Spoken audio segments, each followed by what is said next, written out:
Welcome to Intercraft and to this talk on the 7 Factors of Awakening.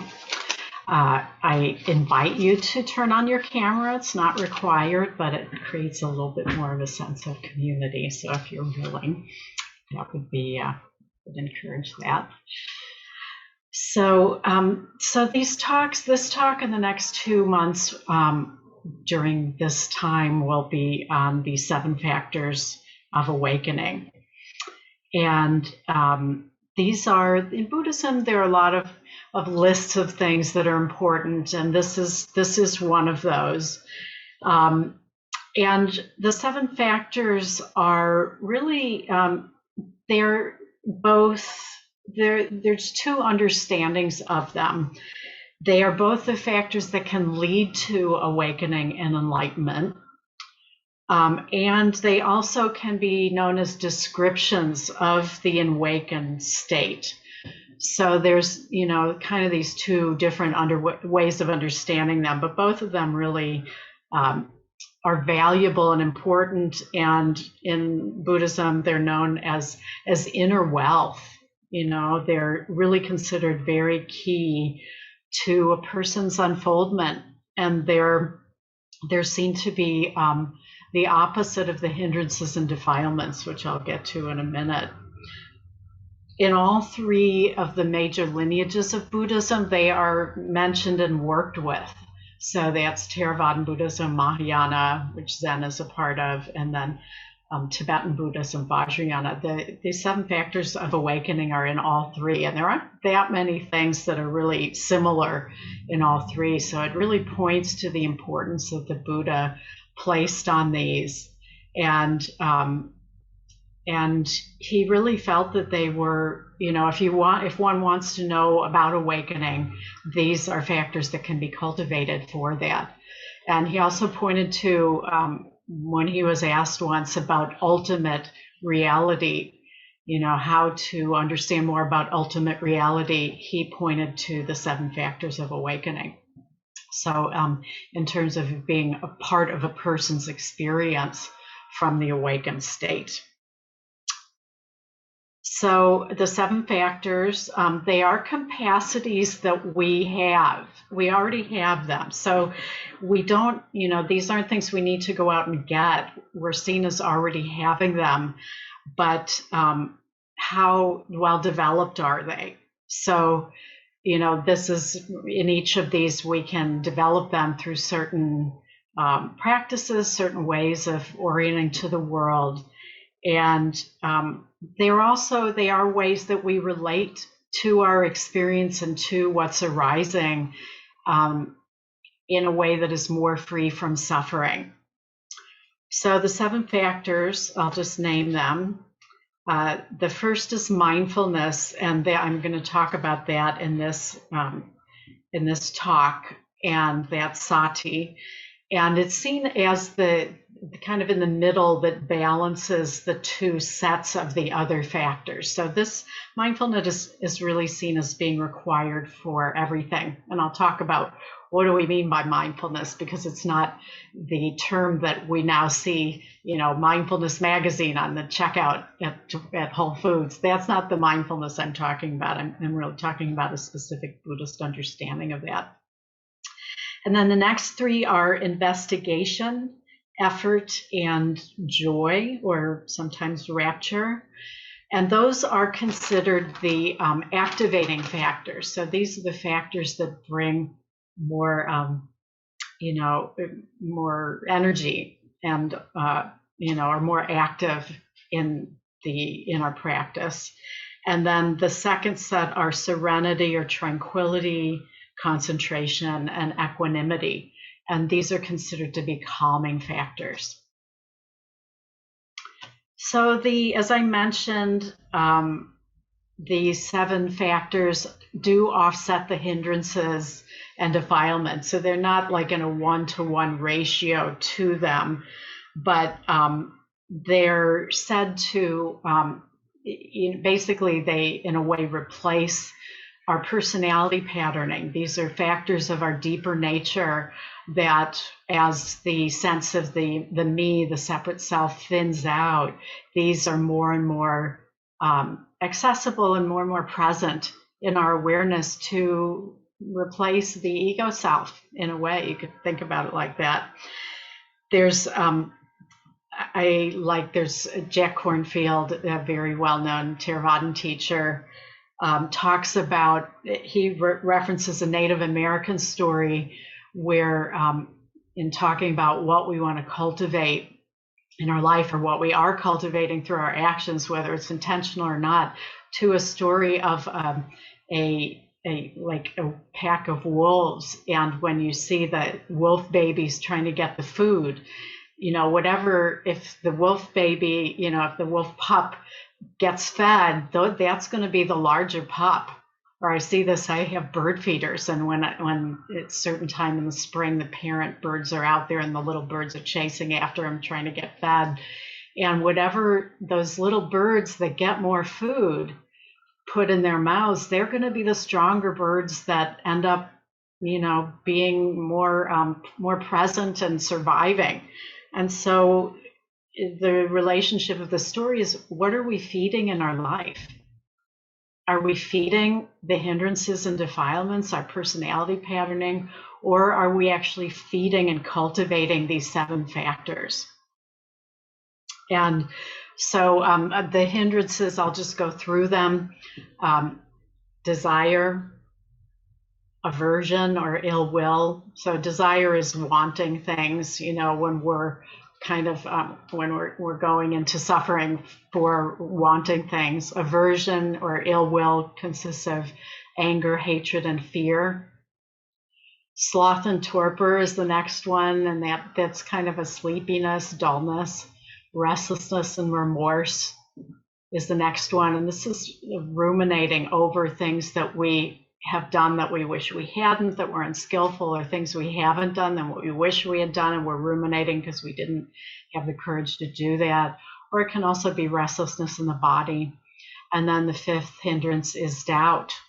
Doubt in our practice, doubt in the teachings, the teacher, or our own capacities. And then the defilements are considered a more core part, really are the grooves in our consciousness that are closer to the bone. And those then come down to the 3, which are the same as the first 3 hindrances: desire, aversion, and delusion, which is kind of falling asleep on oneself, kind of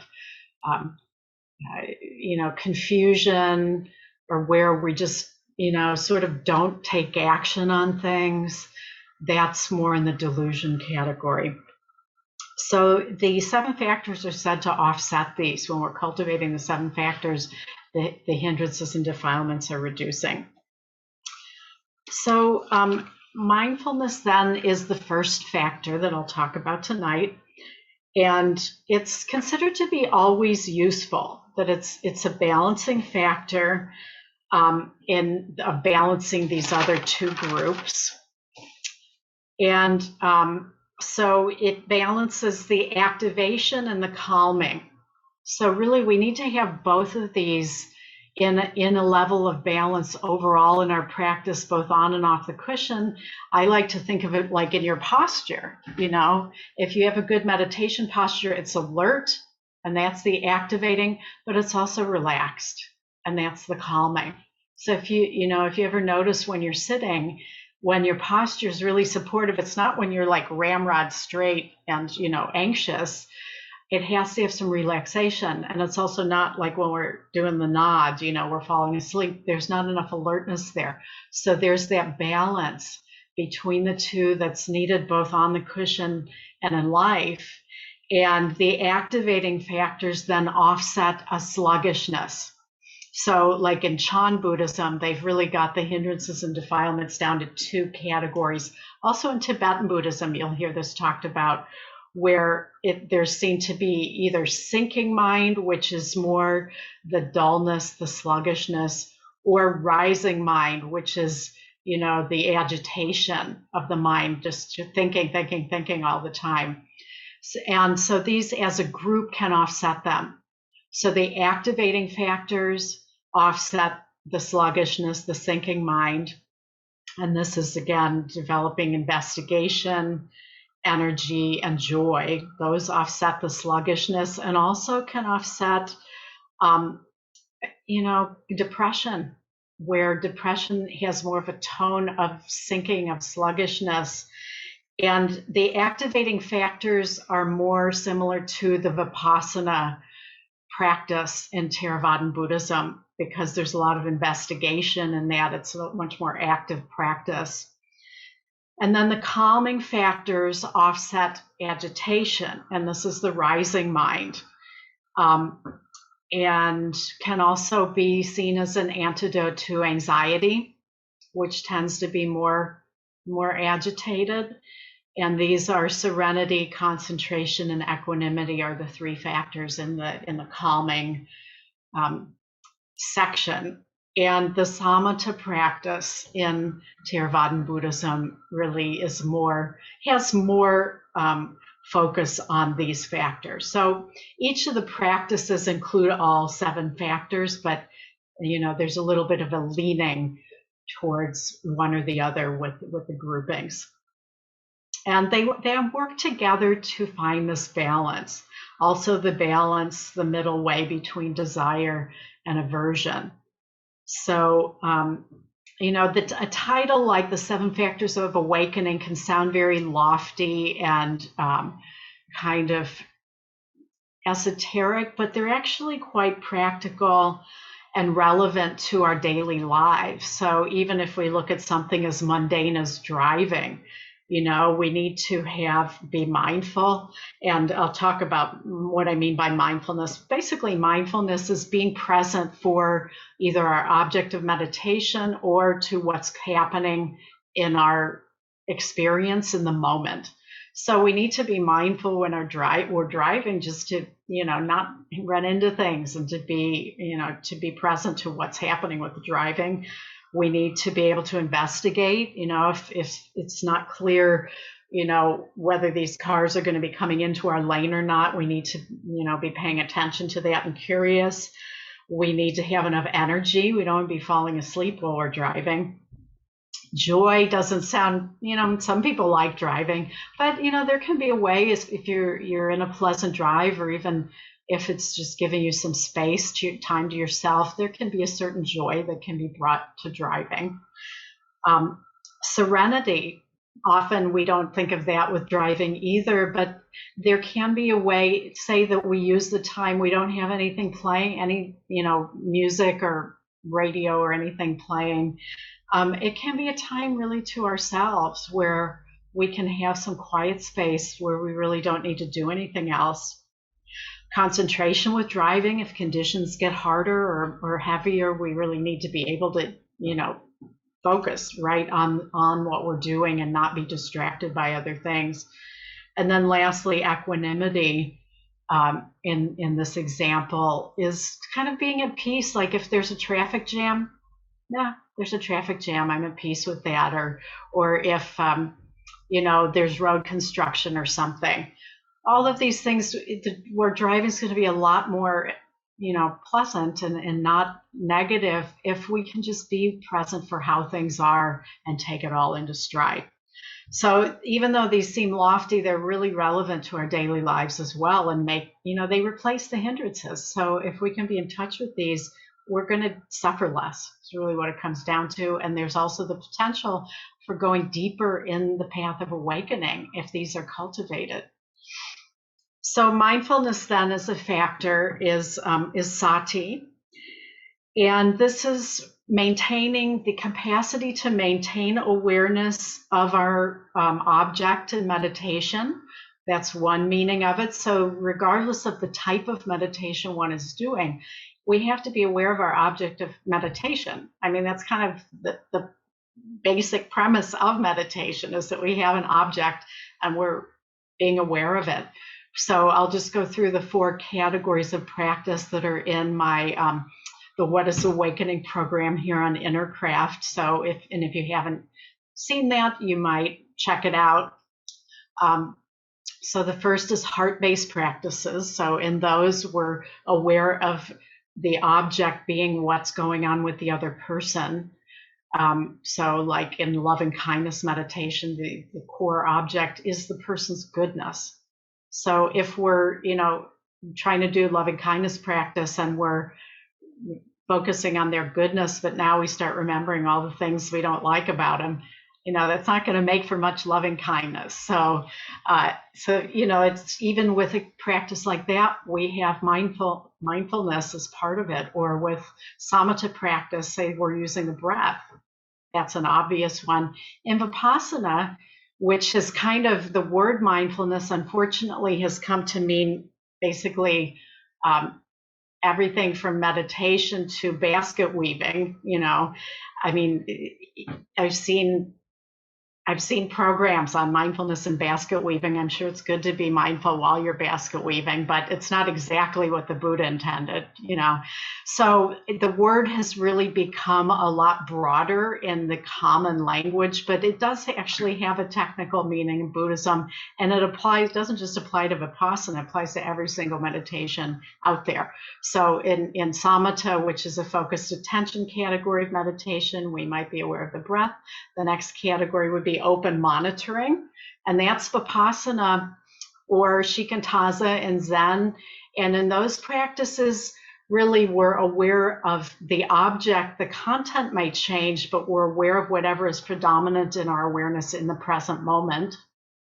And then in the self-transcending category of practices like Dzogchen, we're aware of the ground of our awareness, of the awareness that is knowing, and also of the non-duality of that. So in all of these categories of practice that are being studied in neuroscience, mindfulness is important and crucial to the practice. So that's really what we're talking about here with sati. We can also be mindful of fundamental reality. So some of the things I've been talking about point to that, non-duality, for example, or the heart, the way that the heart responds to situations in an unhindered way. Those are aspects of fundamental reality. The three characteristics in Theravadan Buddhism of dukkha, anicca, anatta, which equate with unsatisfactoriness, or sometimes translated as suffering. I think unsatisfactoriness is a more accurate translation. Anicca, which is impermanence, and then anatta, which is no self. Those are all the three aspects of fundamental reality in Theravadan Buddhism that are emphasized. In Tibetan Buddhism, it's really more about the ground awareness, Rigpa, for example, in Dzogchen.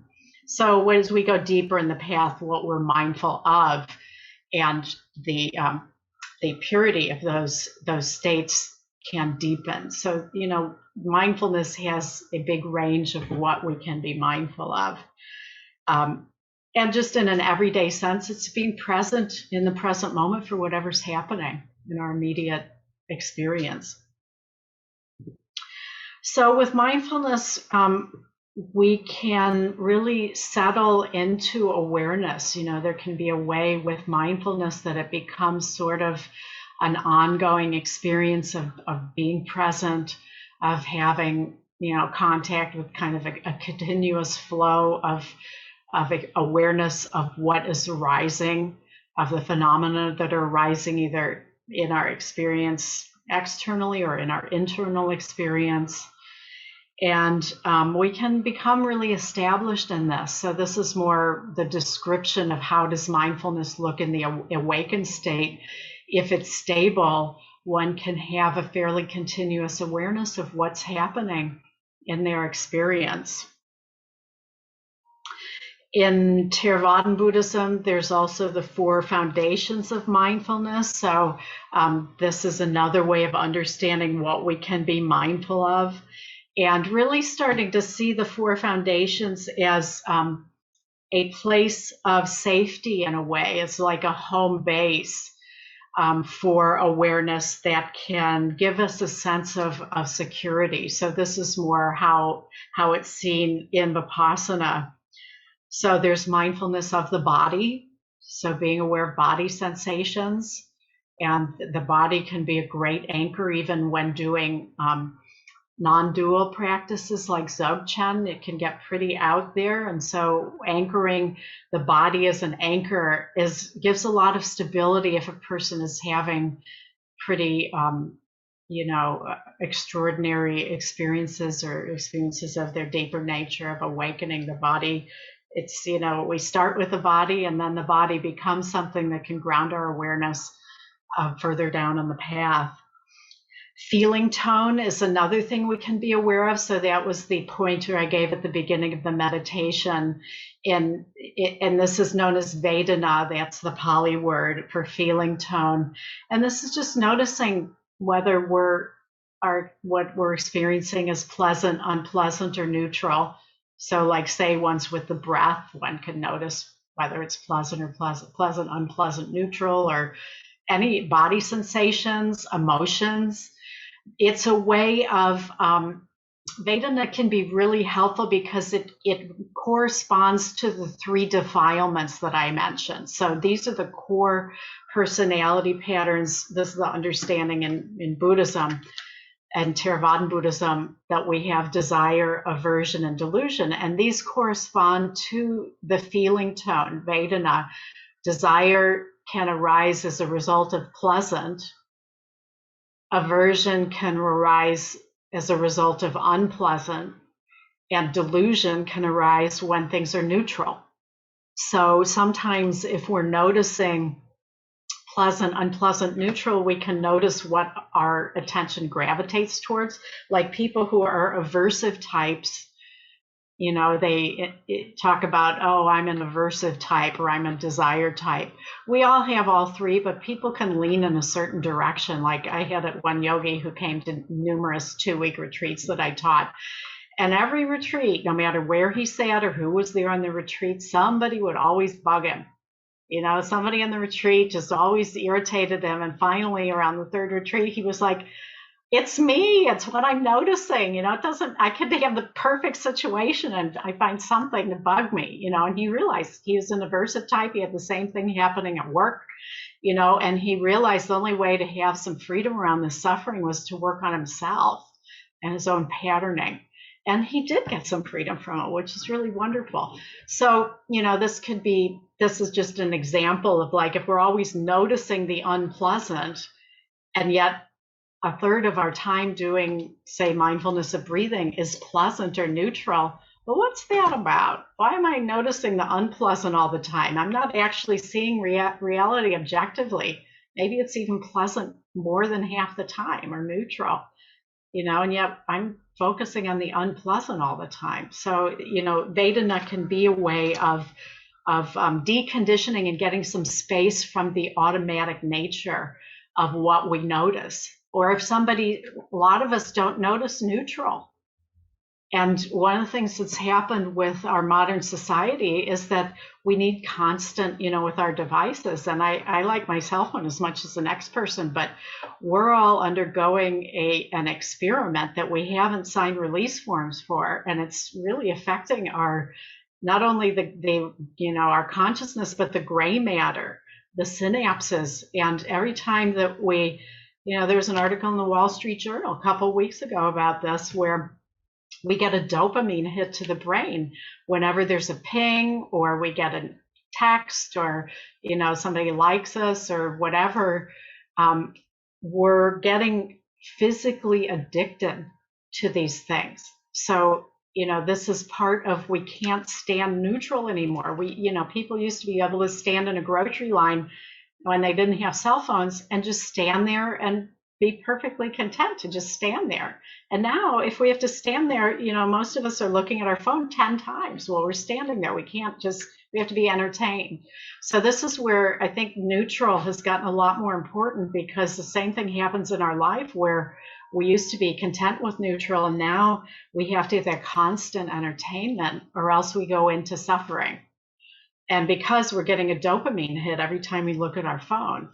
So this is Vedana.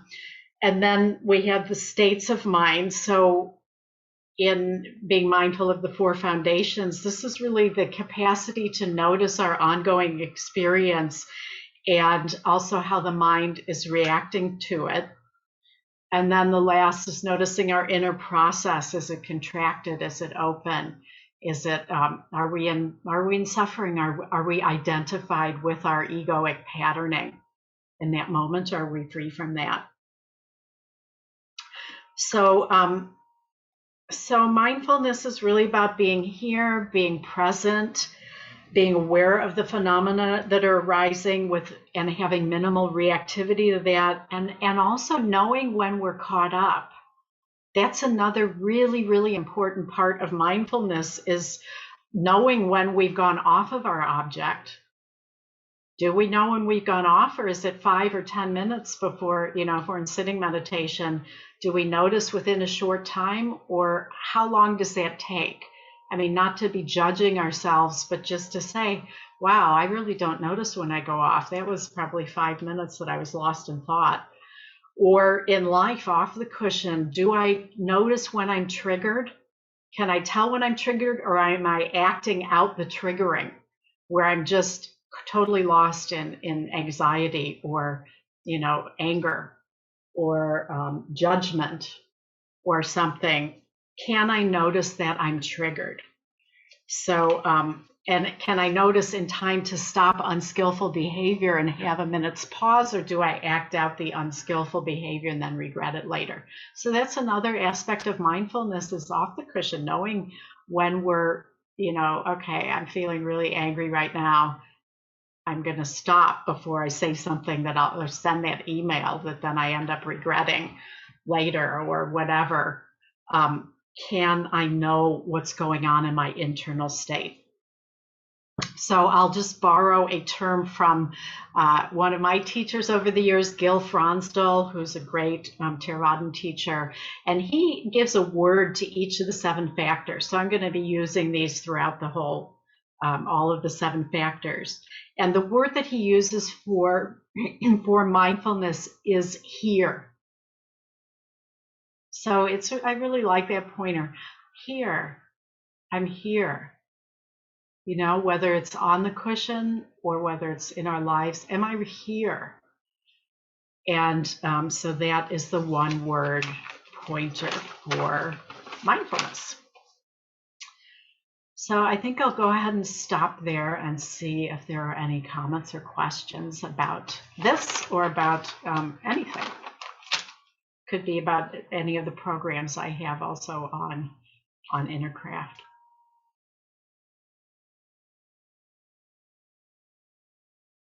Yes, Michael. Just get some sound. Yeah. So there's a quality. There seems to be a quality. It seems implied in what you're talking about, the quality of mindfulness, that there's some kind of evaluation going on. I'm noticing that I'm getting angry. I then, I can then I'm making a decision about whether to continue with that or change. So is the evaluative quality a part of what you would call mindfulness? Yeah, that's a really good question. I mean, I'll get to that actually. Technically it sort of falls under effort. Mm-hmm. Because then we have wise effort. Part of wise effort is to know what we're going towards and what we're moving away from. So that really falls within the effort factor. But it's important. I mean, we can't know that without being mindful. And like what you're talking about is really great, because it's mindfulness, but it's also, so I'm mindful, I'm in the present moment, but I'm also noticing I have anger. And so I'm noticing that. And from an effort standpoint, I don't want to go towards that. I want to let it be there, let it pass through, know that, there's a wisdom in it, knowing this will arise and pass away, just like everything. And then I can either go in it and really languish around in the anger, or I can go, you know what, just get some space, have some breaths, let it de-escalate. And then there can be a wisdom as to what kind of action is necessary. There still might need to be action taken, but it's coming then from a place with more wisdom rather than reactivity. So yeah, that would generally fall. I mean, you're also including investigation in what you're saying, because it's like, well, what am I really feeling? And so this is where the factors work together in a way that that allows us to be skillful and suffer less and cause less damage around us as well. Yeah, good question though. It's a subtlety. You're kind of seeing the subtleties of it. Okay. Yeah, you're welcome. Other questions or comments?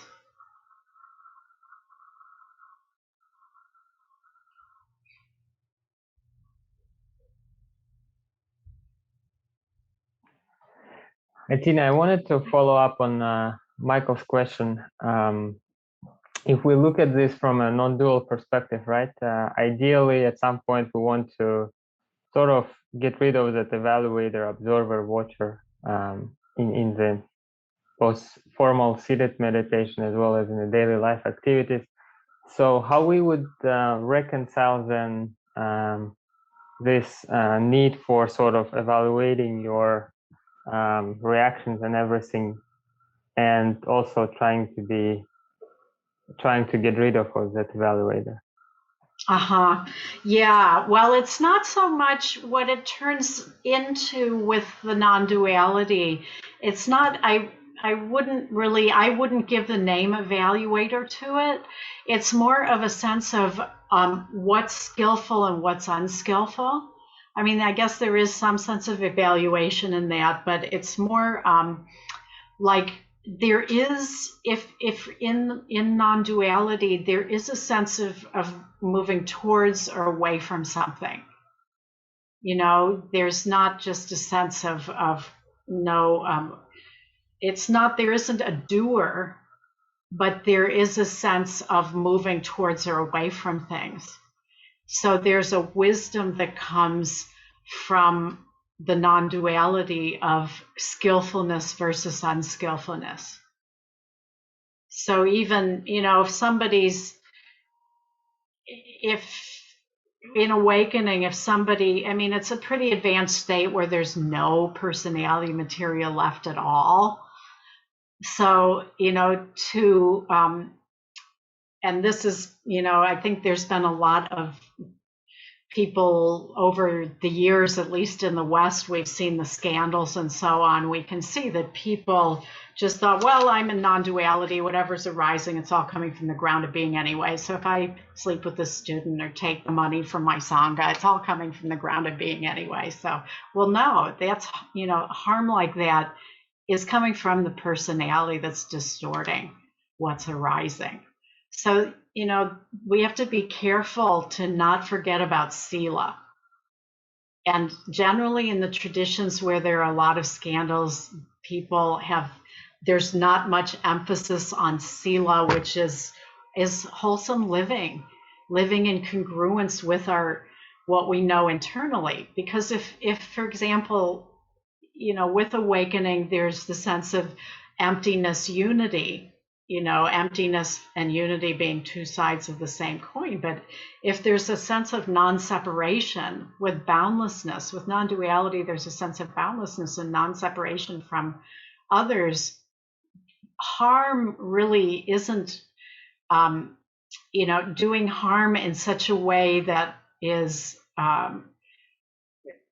like the things I mentioned, that there isn't a good reason to do those things, I mean, hurting someone's feelings, there might be a reason to do something like that coming from an authentic place. So I'm not including that in what I'm saying about sila, but this is where if there's a complete lack of caring about going towards what is wise, or no caring towards going towards what is wise, that to me isn't really following Buddhism. So this is where it's not really about judgment, it's more about wise effort. So that's where the sense of knowing, of feeling what is wise, what causes the least amount of suffering, or is this coming from the ego to be questioning have that be questioned is part of what we're training at. That was a long answer, but does what I'm saying make sense? Yeah, it seems like even in sort of non-dual state that there is still some sort of, I don't want to call it evaluation or judgment process, but sort of, let's call it wise process of knowing what we should do, what we shouldn't do, sort of thing, right?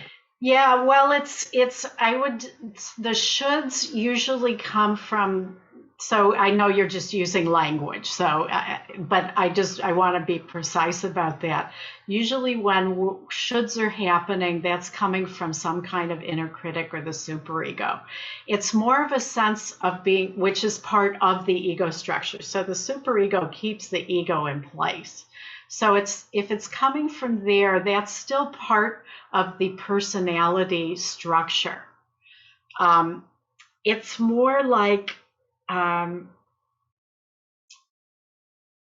it's more of a feeling of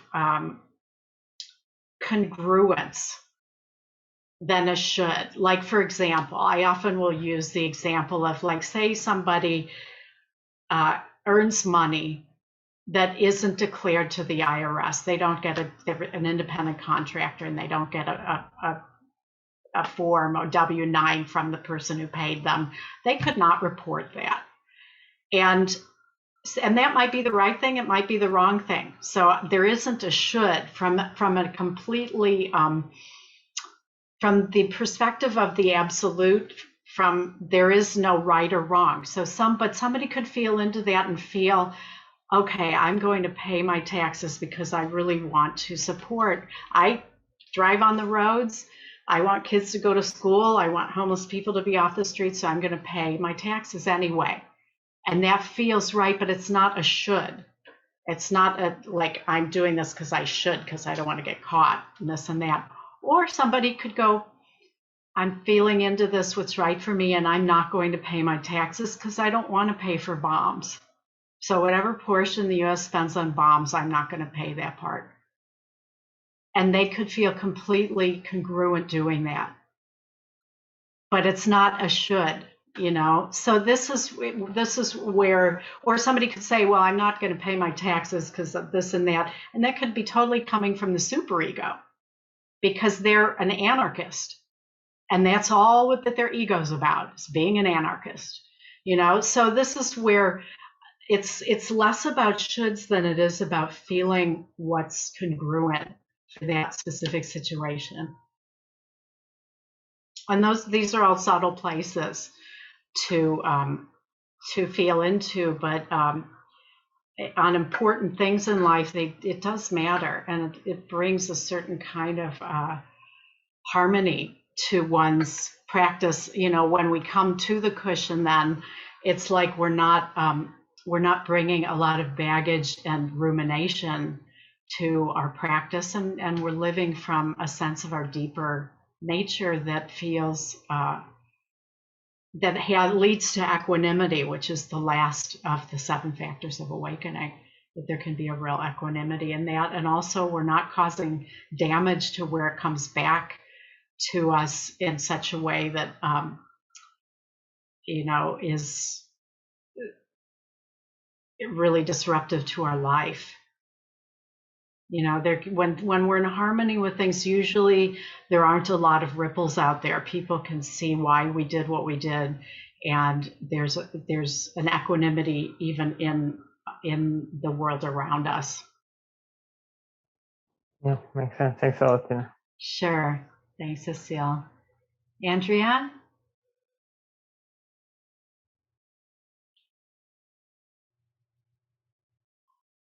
I can't hear you, and I can't see you very well, but mainly I can't hear you. Oh, there you go. I think the lighting is not good. Yeah. Okay. It's probably a long answer, but we could continue, in our meeting later in the week. Because I wanted to talk about the really the strength of the personality patterns or the ego dysfunction, how deeply rooted these things go. Yeah. I'm finding that I don't even have to be triggered. They're there when I wake up. So that's pretty intense. And I'm finding that I'm able to hold the material, but I don't feel too good. Mm-hmm. I'm wondering about these practices and how they work to dismantle all of this. Mm-hmm. Because this stuff goes real deep. Yeah, yeah. Those grooves in consciousness, we now know through the neuroscience that if we've traveled over them hundreds of thousands, millions of times in our life, the synapses are thick. I think it's even more than this life. I think right. And there's some of them really go back a long ways, and there's the collective ones, and then there's the personal ones. So it seems like just a giant, huge backpack of enormous stuff that we're all carrying around. The good news is that I'm not acting it out for the first time in my life. I'm able to hold it, but I feel worse because I'm holding it. Yeah. Well, that's I feel better because I'm not hurting anybody around me. And this is probably the first time in my life I've been able to do that. So this is a great thing. But personally, wow. It's hard. It is hard. I mean, the path is it's people think of meditation and other things like, oh, I hope you had a nice retreat, and we're like, exactly. Oh, you're gonna go meditate. It's hard work. Yeah, it's hard work. But the good thing is that, every time that you don't act it out, first of all, you're not creating more karma. Right. And you're also deconditioning that, the compulsiveness of acting on it. So you're getting a space there between when you feel whatever it is, anger or whatever it is, and you're getting a space there where, a lot of times there isn't a space and we just act these things out. And then later we go, oh gosh, it hurt to feel it. And now it hurts more because I have a mess to clean up on top of it, but there can be a sense of relief expressing it out. So that's where you said you're feeling it's hard or you feel bad feeling it and not expressing it. There can be a temporary relief of expressing it, but ultimately when we're engaging in the hindrances and defilements, like self-righteousness, for example, can feel really good. And that's why people often will hang on to anger, because self-righteousness there is something that feels good about it. But ultimately, if we really feel into the subtlety of it, it's a grating sense internally. And it's a low vibration, so this stuff is like, ugh, they're like the monsters from the depths. Yeah. I mean, I feel, ugh. Yeah. Well, this is where, and this is where the four different categories of practice each approach it differently. So I'll just go with anger since we've been talking about that. So the heart practices, one would do, like if you are feeling anger, if you're suffering, you could do the compassion practice for yourself. That would be an option. Or you could do the loving kindness practice for yourself or the person that you're angry with. Or you could do the equanimity practice. Like sometimes with equanimity, a bad person has good fortune and we might feel angry at them about it, like some political figures or something.